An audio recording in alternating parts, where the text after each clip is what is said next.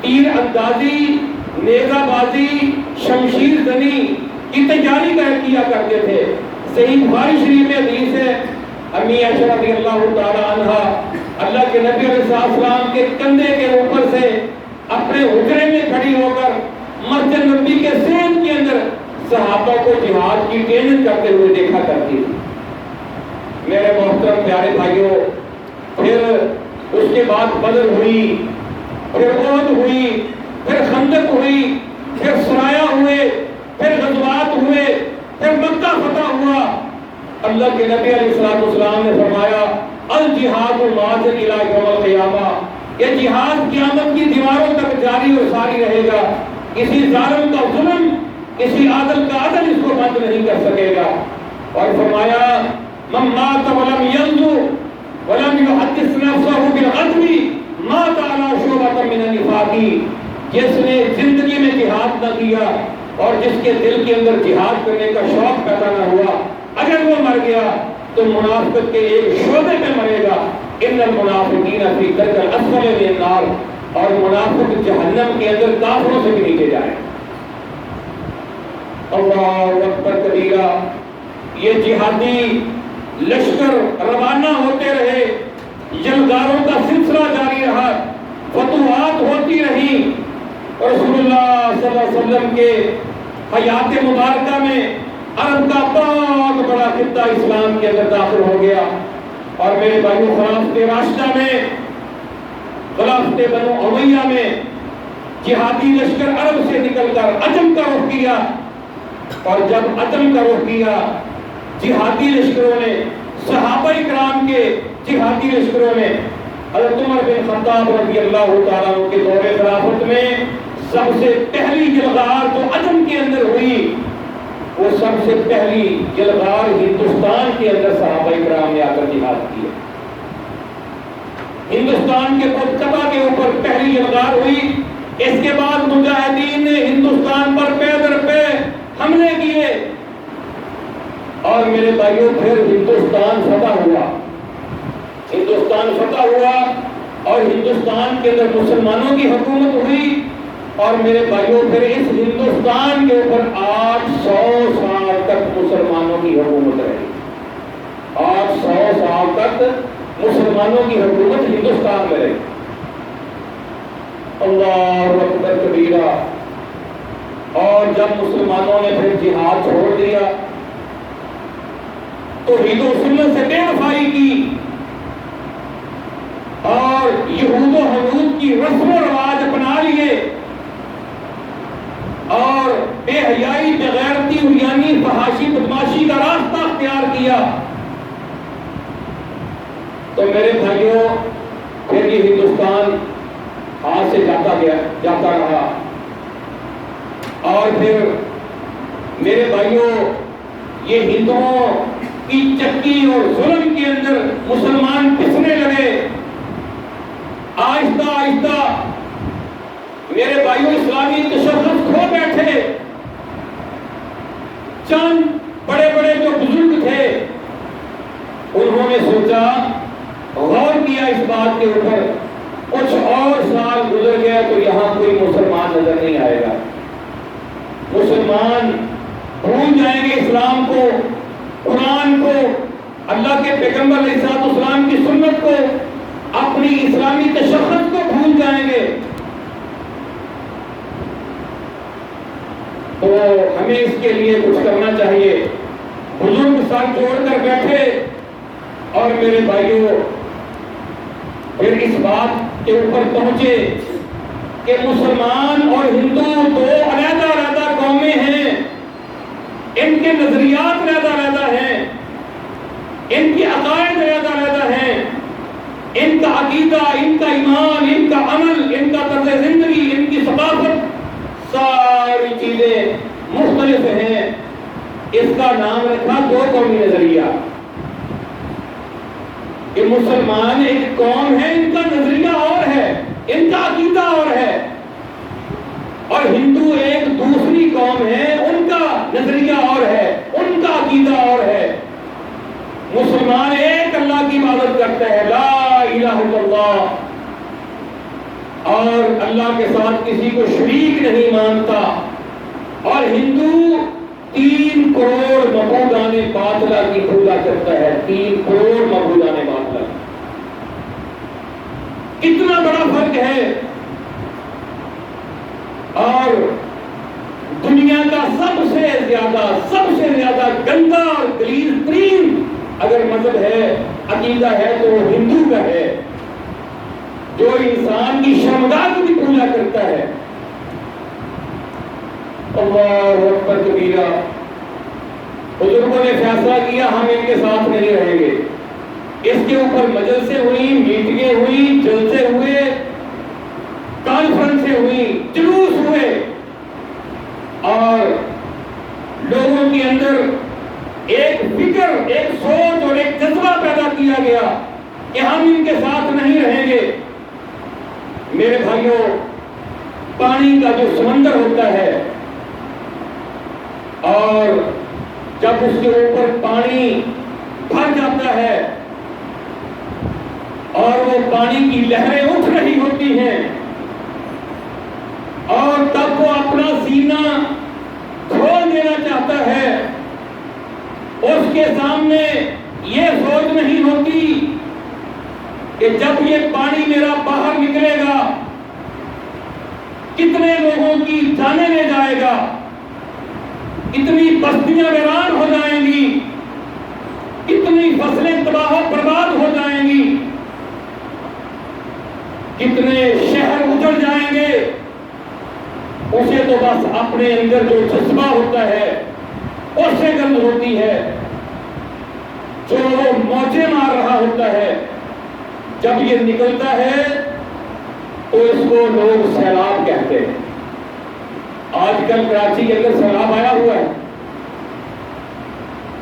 وہ برساتی نالا جو ہے وہ پھٹ گیا ہے، بہت ساری بستیوں کو بہا کے لے گیا۔ میرے بھائیوں، جب یہ ابھر کر پھیلتا ہے تو اس کو سیلاب کہا جاتا ہے۔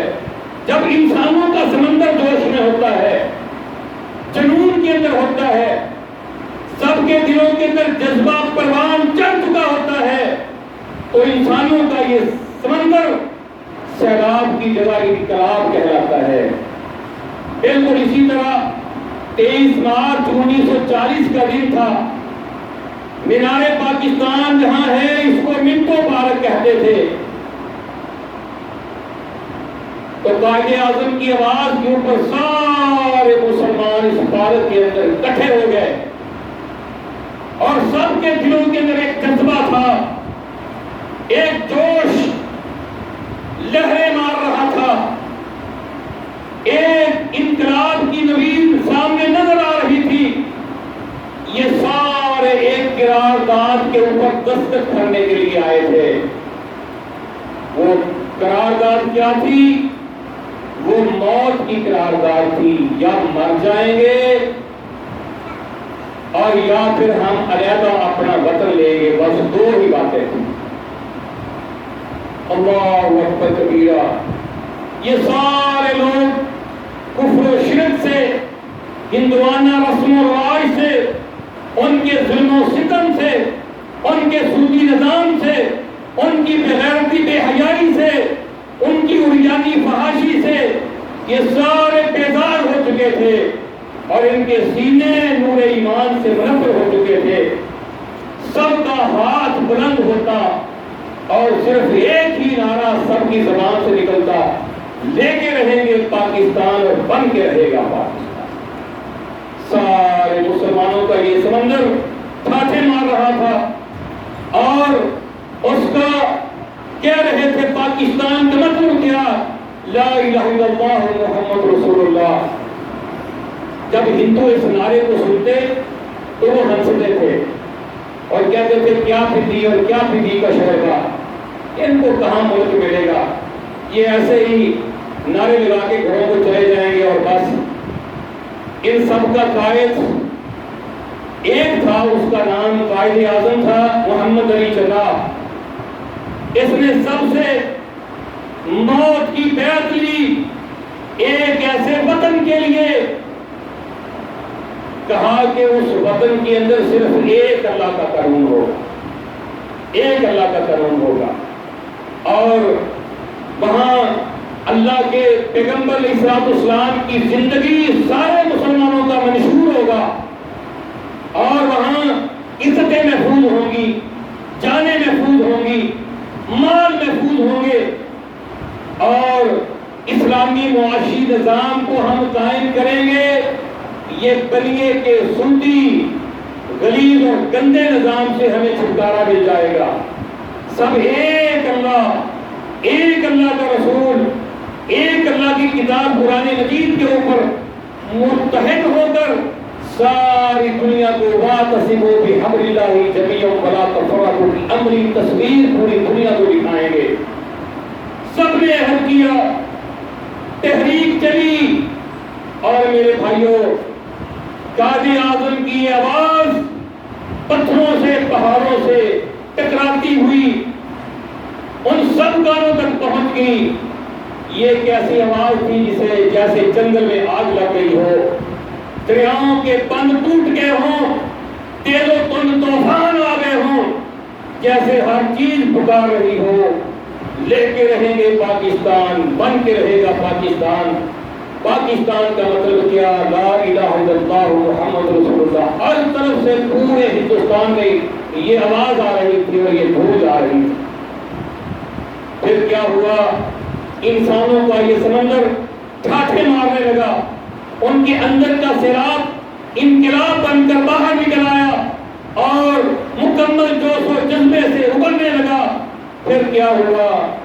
کتنے سال تن سے جدا کر دیے گئے، کتنے سہاگ ختم کر دیے گئے، کتنے بچوں کو یتیم کر دیا گیا، کتنی ماں اور بہنوں کی عزتوں کو تار تار کر دیا گیا، کتنے دودھ پیتے بچوں کو پکڑ کے فضاؤں میں اچھالا جاتا، نیچے نیزہ کر کے نیزے میں پرو دیا جاتا۔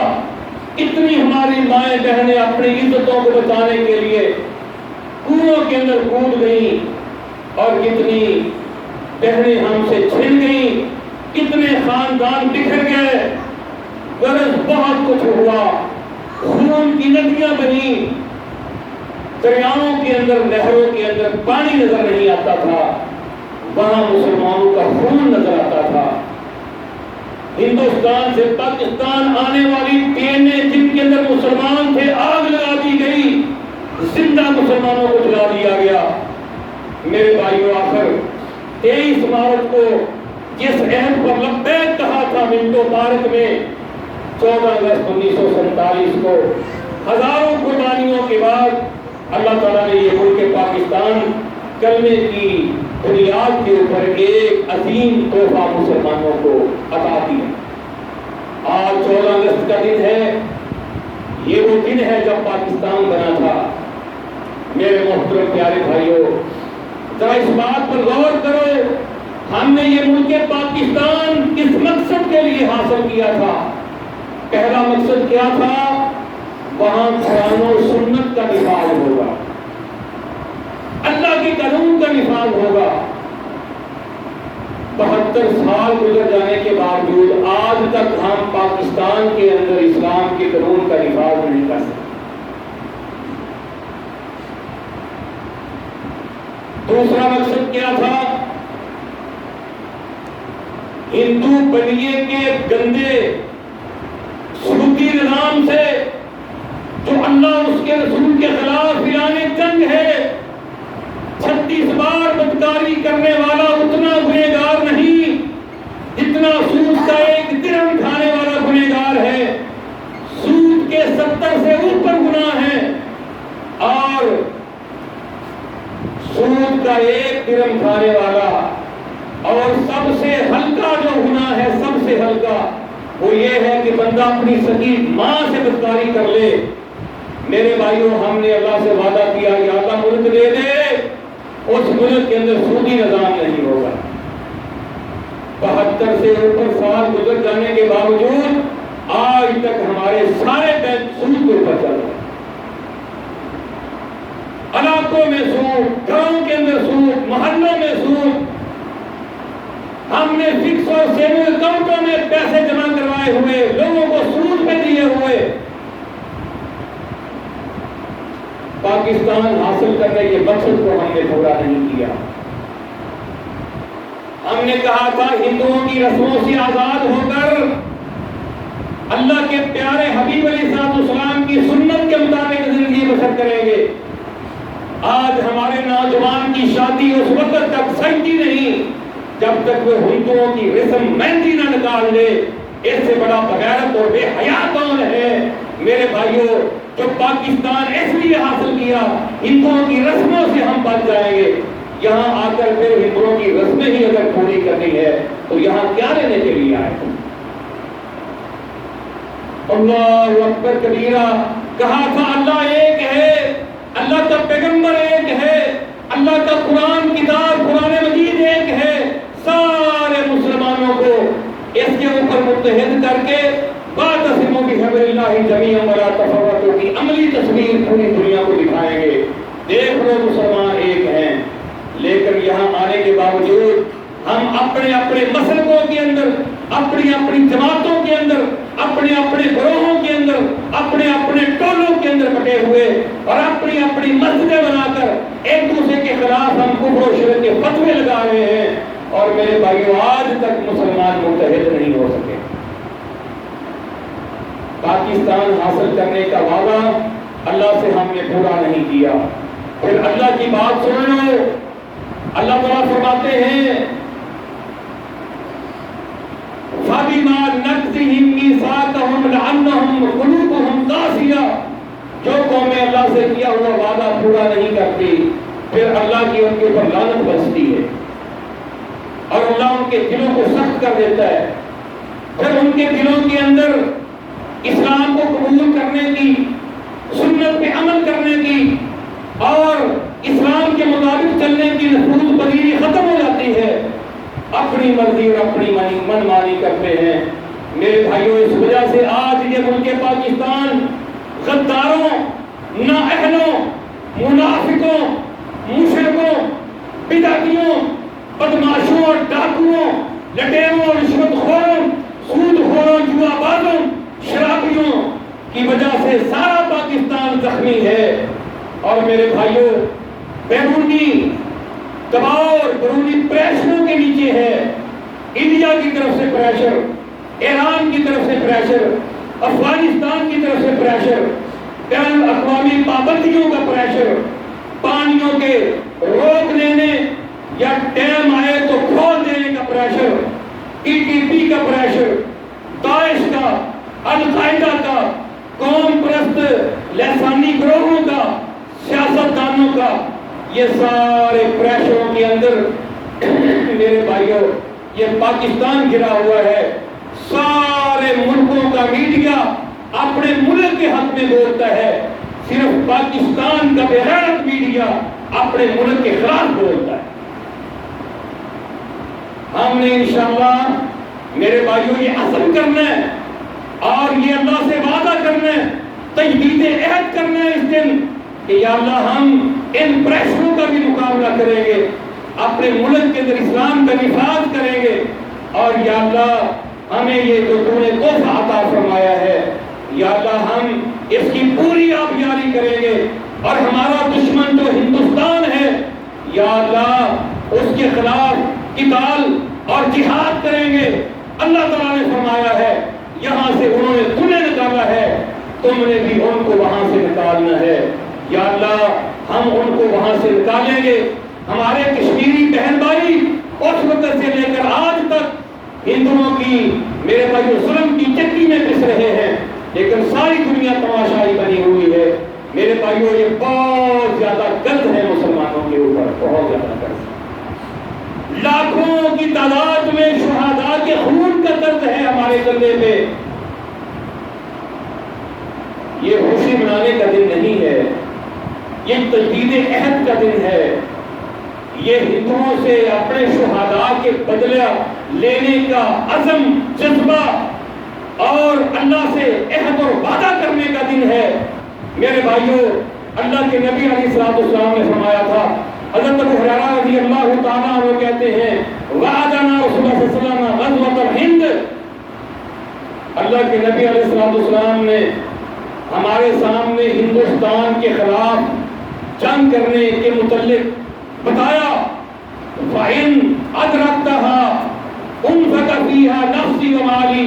حضرت ابو ہریرہ کہتے ہیں اگر میں نے اس غزوہ کو پا لیا میں اپنا مال بھی خرچ کر دوں گا، اپنی جان بھی خرچ کر دوں گا۔ اقتل كنت من افضل الشهداء، اگر میں ہندوستان کے خلاف لڑتا ہوا شہید ہو گیا میں افضل الشہداء ہوں گا۔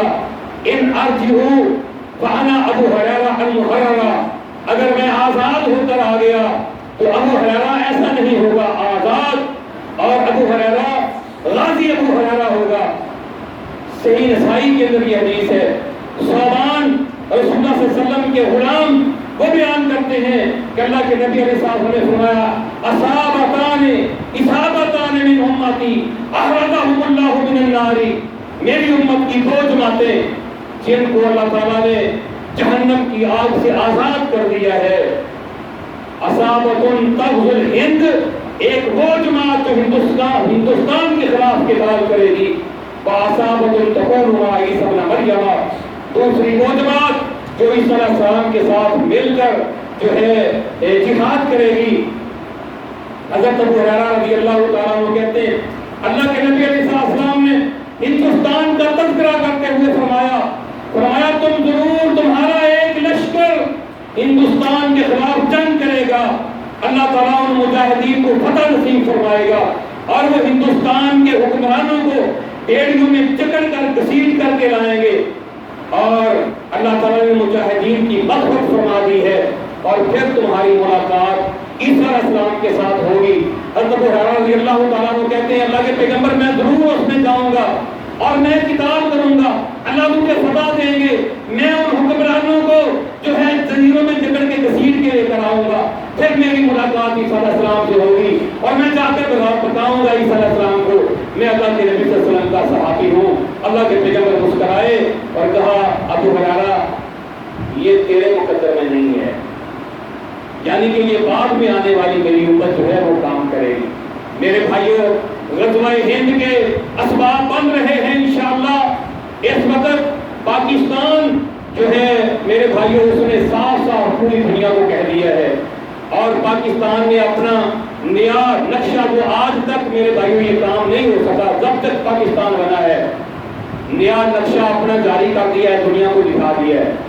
جس پاکستان کے پہلے نقشے کے اندر کشمیر نہیں تھا، اب پاکستان نے اپنا نقشہ بنا کر دنیا کو دکھایا ہے، جس میں کشمیر بھی ہے، چھوٹا گڑھ ہے، جس کے اندر میرے بھائیوں حیدرآباد ہے، دکن ہے، اور دنیا کو کہہ دیا ہے کہ یہ پاکستان ہے، ہم نے ان علاقوں کو پاکستان کے اندر شامل کرنا ہے۔ اور پوری دنیا کفر جو ہے میرے بھائیوں بڑی پریشان ہے، ہندوستان بڑا پریشان ہے، اور اس بات کے اندر الحمدللہ چائنا نے ہماری حمایت کی، ترکی نے حمایت کی، ملیشیا نے حمایت کی، انڈونیشیا نے حمایت کی ہے، اور پاکستان اپنا ایک مسلم اتحاد بنا کر کفر کے مقابلے میں کھڑا ہونے والا ہے، اور انشاءاللہ آپ دیکھیں گے یہ پاکستان پوری دنیا کے مسلمانوں کی انشاءاللہ قیادت کرے گا۔ اللہ تعالیٰ نے آپ کو بہت کچھ دیا ہے، جو ایٹمی قوت اللہ تعالیٰ نے مسلمانوں کو عطا فرمائی ہے، جس پاکستان کو جو پاکستان کرنے کی بنیاد کے اوپر بنا ہے، اللہ کی توحید کی بنیاد کے اوپر بنا ہے، اللہ نے جو قوت پاکستان کو ایٹمی قوت عطا فرمائی ہے، پوری دنیا کے اندر کسی ملک کے پاس یہ قوت نہیں۔ میرے بھائیوں پاکستان یہاں سے اسرائیل کو ہٹ کر سکتا ہے، امریکہ کو ہٹ کر سکتا ہے، اور ہندوستان کی ایک انچ ایسی جگہ نہیں ہے جہاں ہمارے پاکستان نے اپنا میزائل فٹ نہ کیا ہو۔ میرے بھائیوں اس لیے آج بھی میرے بھائیوں ہمارے چیف نے یہ اعلان کیا ہے، انہوں نے کہا ہم نے جو ہے فرانس سے اتنے بحری جو ہے ہم نے بحری بیڑے لے لیے ہیں اور ہم نے ہوائی جہاز لے لیے ہیں۔ پاکستان نے کہا تم جتنے مرضی لے لو، پاکستان ہر وقت تمہارے ساتھ مقابلہ کرنے کے لیے تیار ہے۔ تو میرے محترم پیارے بھائیوں یہ 14 اگست کا وہ دن ہے جو ہم نے لاکھوں قربانیاں دے کر یہ ملک پاکستان حاصل کیا ہے۔ میرے بھائیوں اس کی حفاظت کرنی ہے، اس سے محبت کرنی ہے، اس سے پیار کرنا ہے، اس کا دفاع کرنا ہے، آپس میں لڑنا نہیں۔ اللہ تعالیٰ نے فرمایا تم آپس میں اگر لڑو گے تمہاری ہوا اکھڑ جائے گی، تم کمزور ہو جاؤ گے، متحد ہو کر کے کفر کے مقابلے میں کھڑے ہو جاؤ، جو کچھ تمہارے پاس ہے لے کر کے آ جاؤ، آگے میں جانوں اور میرا کام جانے۔ میرے بھائیوں ولا تہنوا ولا تحزنوا انتم الاعلون ان کنتم مؤمنین، ہمت نہیں ہارنی، بالکل پریشان نہیں ہونا۔ اللہ کہتے ہیں تم غالب آؤ گے، فتح تمہیں ملے گی، عزت تمہیں ملے گی، پوری دنیا کی حکومت تمہیں ملے گی، آخرت میں جنت تمہیں ملے گی۔ ایک میرا مطالبہ ہے، صحیح معنوں میں مجھے مومن بن کے دکھا دو، اور پھر دنیا کی قیادتیں، حکومتیں اور آخرت کی جنتیں تمہیں میں دے کر کے دکھا دوں گا۔ تو میرے بھائیوں اللہ سے دعا ہے اللہ تعالیٰ ہمیں قرآن و سنت کو سمجھ کر اپنا عقیدہ، اپنا ایمان، اپنا عمل اس کے مطابق بنا کے دنیا اور آخرت میں کامیابی حاصل کرنے کی توفیق عطا فرمائے۔